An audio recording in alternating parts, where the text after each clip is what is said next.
this year we are doing. Also this time we'll give you another. State ഗവൺമെന്റിന്റെ പ്രതിനിധികളായിട്ട് ഇവിടുത്തെ resident കമ്മീഷണറും additional resident കമ്മീഷണറും രണ്ടുപേരെ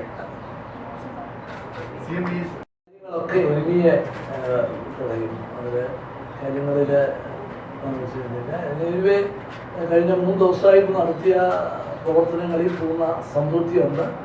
എല്ലാവരോടും പ്രത്യേകമായി നന്ദിയാണ്. സംഭവം മാത്രമാണ് അത് അവർ തന്നെ വെച്ച് താമസിച്ചാണ് അവർ പുറപ്പെട്ടത്.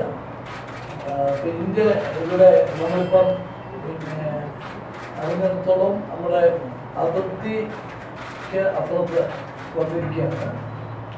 അപ്പോൾ അവര് ഇനി നമ്മുടെ വാഹനം ചെന്ന് വേണം അവിടുന്ന് കൊണ്ടുവരാനായിട്ട്. അതിനുള്ള ശ്രമത്തിലാണ് കേരള ഗവൺമെന്റിന്റെയും പ്രതിനിധികളും ഉണ്ടായിരിക്കുന്നത്. യാത്രാരേഖകളില്ലാത്ത ആരെങ്കിലും ഉണ്ടോ?